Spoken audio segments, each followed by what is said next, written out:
Hi everyone, this is Janet. So before we go into location sound scouting, we really need to have a script on what it is that we are shooting.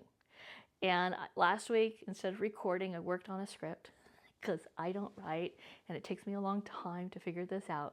But it is a parody on a show that I had just worked 2.5 seasons on.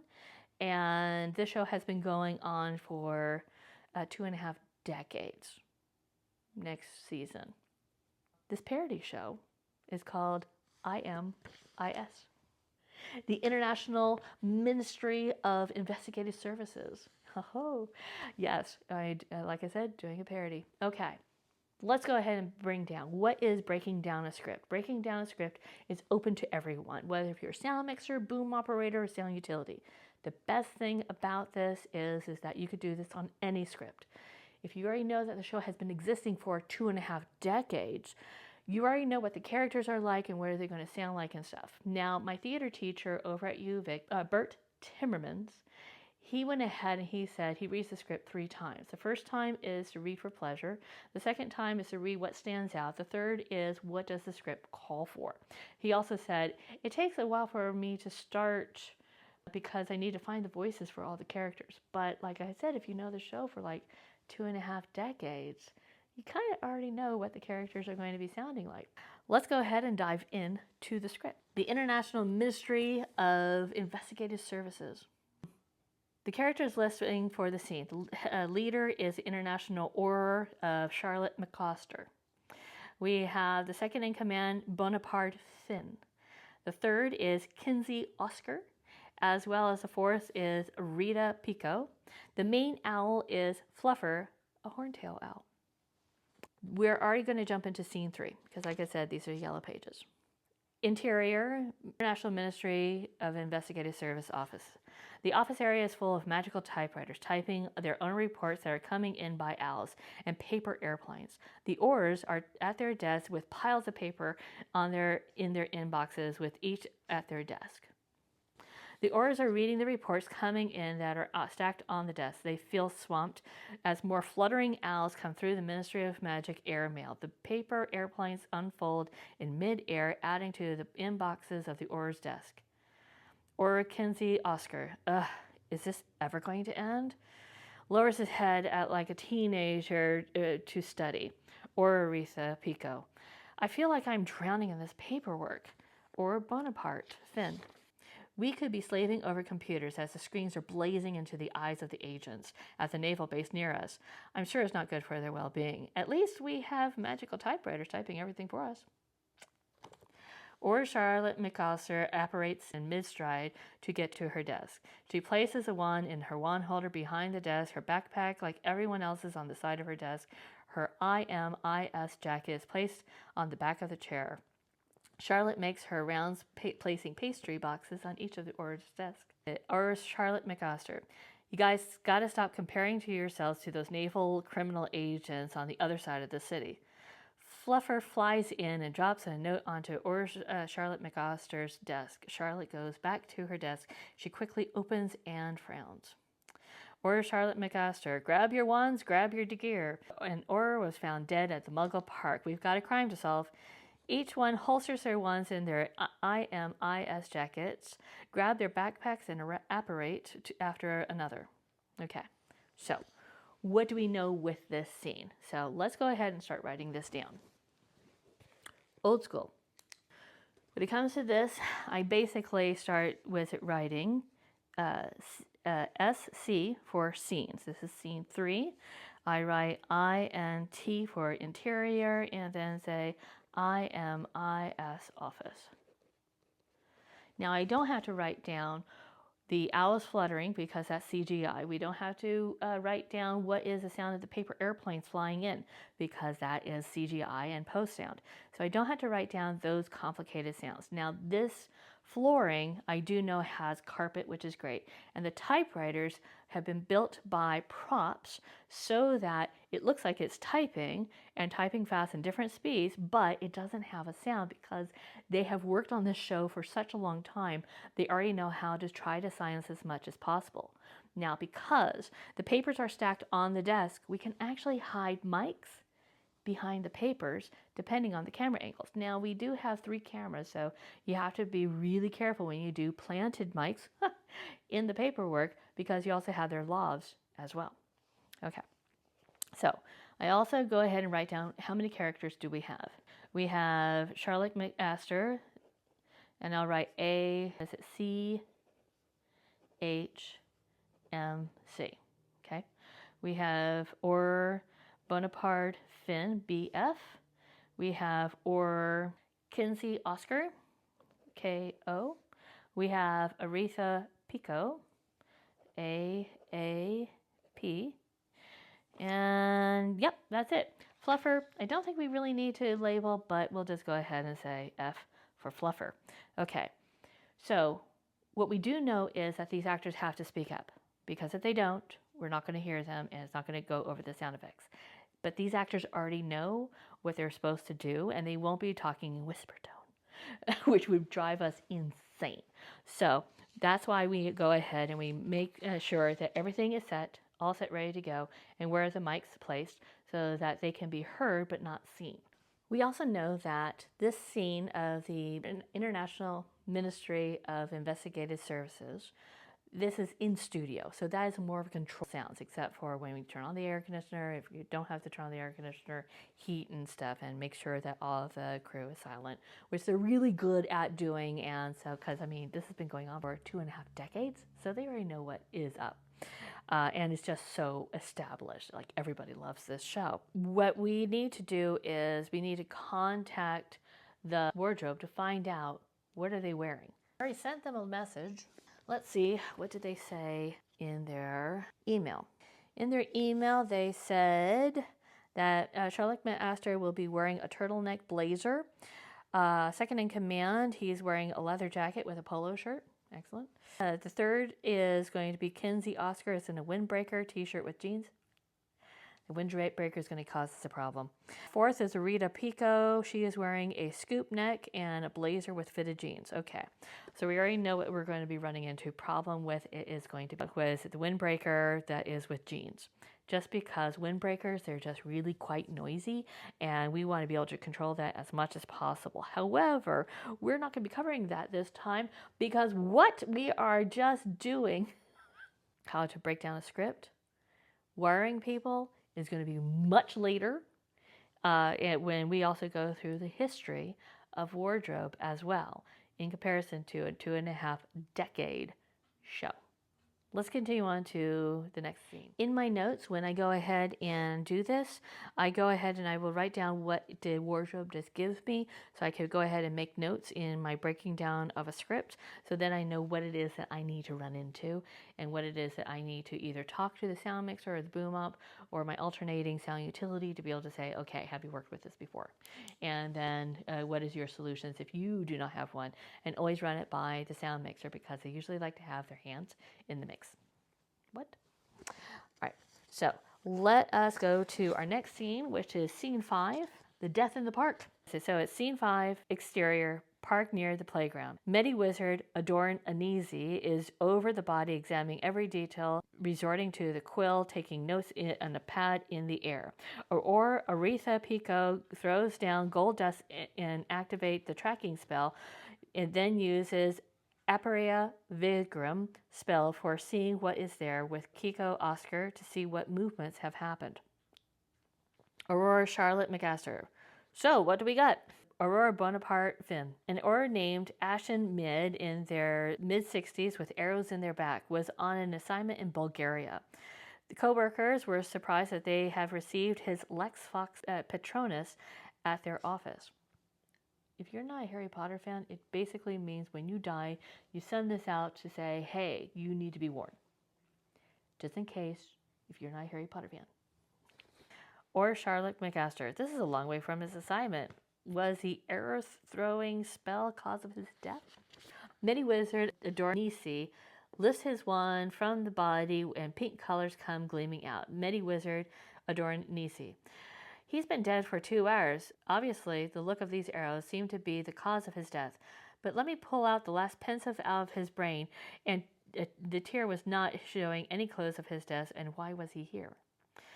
Or Kinsey Oscar runs back in with Or Aritha Pico. I just did a sweep, and after the Revelio spell, I found behind these bushes. Hands an actual bow to the Or Charlotte. Charlotte McAster, wait, are you saying that a muggle may have killed this wizard? Aurora Pico, it looks like we may have a muggle to find. So, what are the problems with this? What we do know is public parks. That will be covered under location scouting because you're dealing with exterior sounds. Now remember, when it comes to exterior sounds, the rule is you grab 75% of the dialogue depending on where you're at, and the other 25 is called ADR. Sometimes it could drop down to 60 and it's a 40 ratio. But we try to do the best that we can with the mics that we have, and also what is the covers and what can we do with it. And you need to also know what is the wardrobe saying, which we got to look at what does the wardrobe has emailed to me. I had asked, what is Adorna Cece going to be wearing? Is he going to be using his IMIS jacket or overalls and a button-down shirt, or is he going to be going with something new? Because I kind of updated the show. They said that the character is now moving to overalls with a cravat.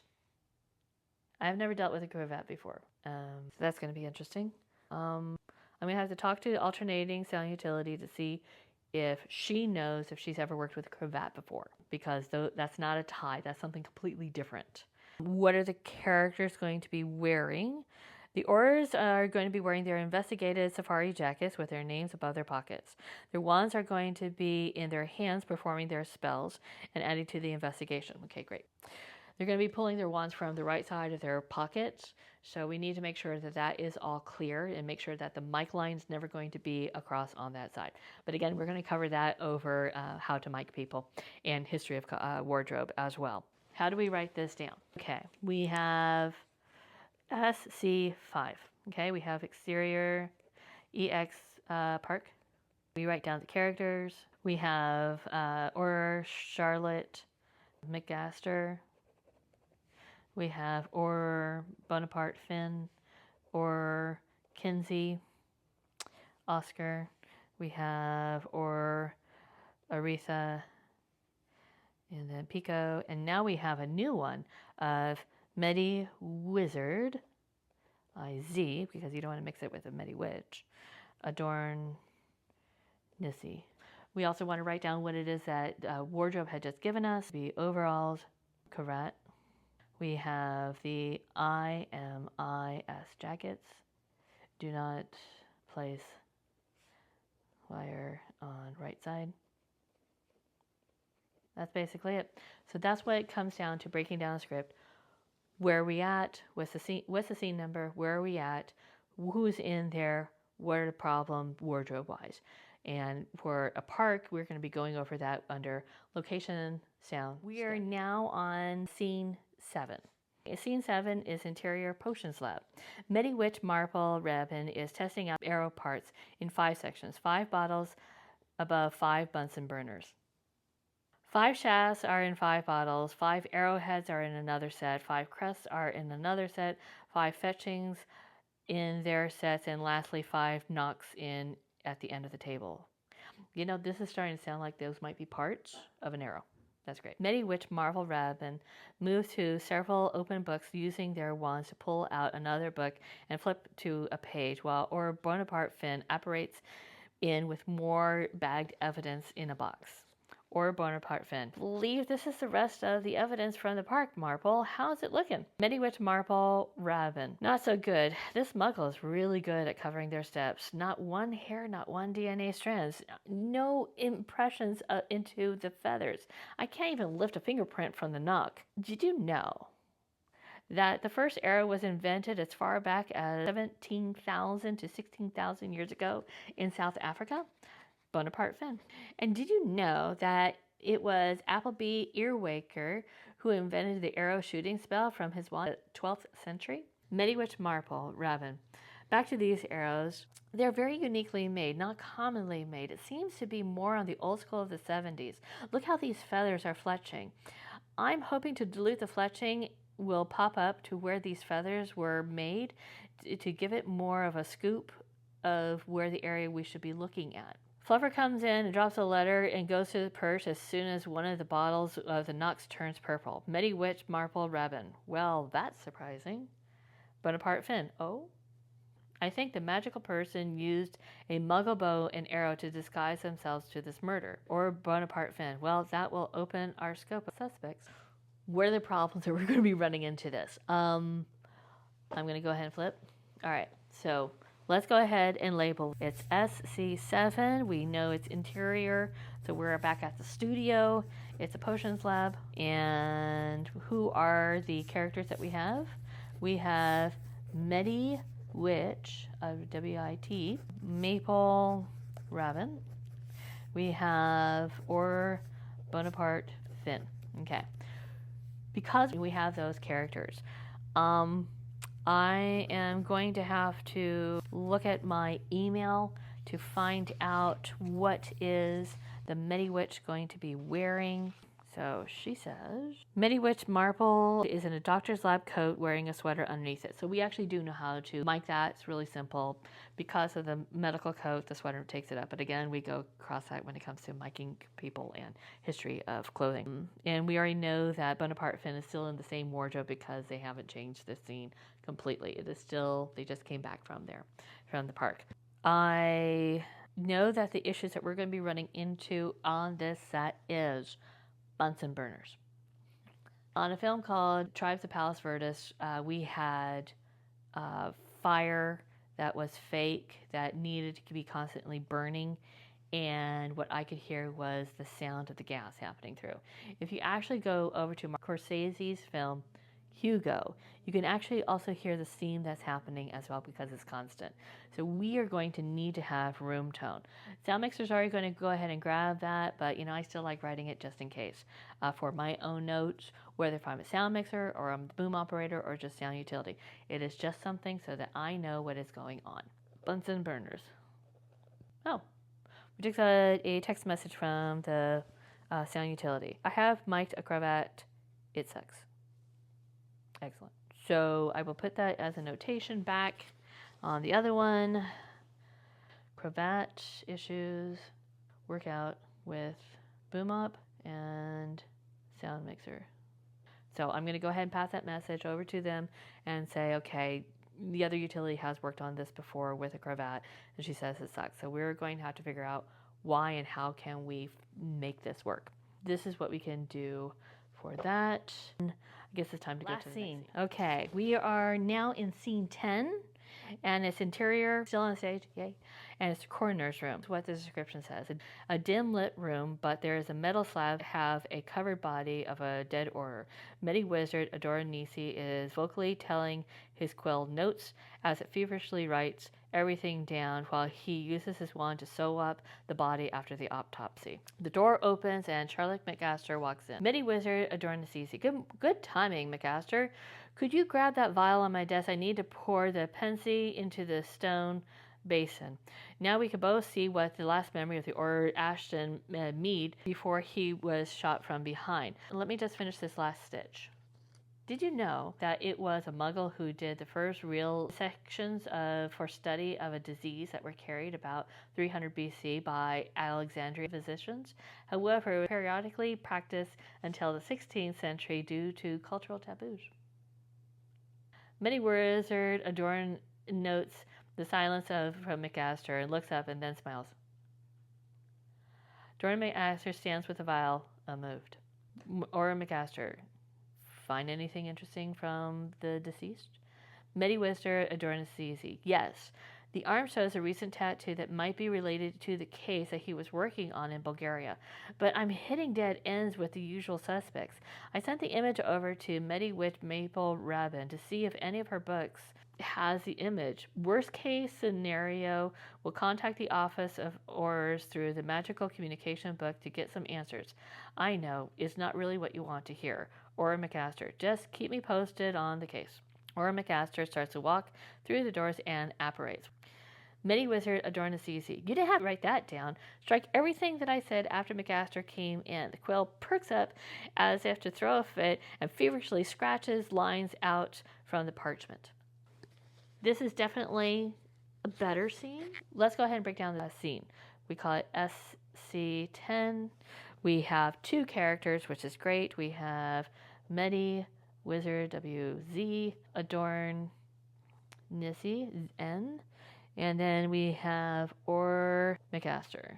I'm going to just go ahead and change it from CMC. We're just going to call it MC. Adorn a CZ. We're going to have to find out from the wardrobe what is there going to be in. She says that he is going to be in a Victorian lab coat.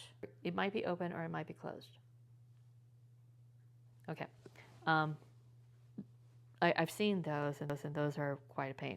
I hope that is open because it's easier to lie down the mic where it needs to go. But again, we'll cover that in miking people.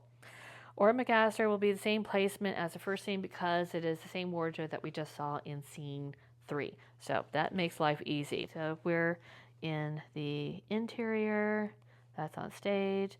We're in the corners lab. We're gonna have to have carpets ready just in case because it is slabs. I don't know if we're going to see the ground. Are we not going to see the ground? It depends on camera angles, but it's nice to have those carpets all set, ready to go. We know the sounds that are in the office with the flapping wings and the typewriters and stuff, but with this one, it's a lot less. It is just pretty cold and kind of dark, except for where we see the people. So that's going to be easier for booming as well. So this is all that it is that comes to breaking down a script. You take the scene, you read it. I like going through, read it, and then go ahead and do your notations afterwards because you could quickly flip through and figure out what's going on. And then you get to write it down. You then get to also talk to wardrobe and be able to ask them, hey, what it is that they're looking at and what is it going to look like. And then that really kind of helps break it down on what it is that you're trying to do. But I highly suggest with people to go ahead and break down the script because then you're not going in with, what is this on the day when you get your sides. You already have it down. And I like putting it into my sound utility Bible so then I can easily flip to say, here's the scene, here is the people that are in it, this is what the possible wardrobe is, or this is the wardrobe because I was able to be in communication with wardrobe. A lot of shows, especially when you're day playing, you usually come in and you don't get that. So unfortunately, it's kind of hit and miss. All right, that's about it. So that is breaking down the script. Quite easy.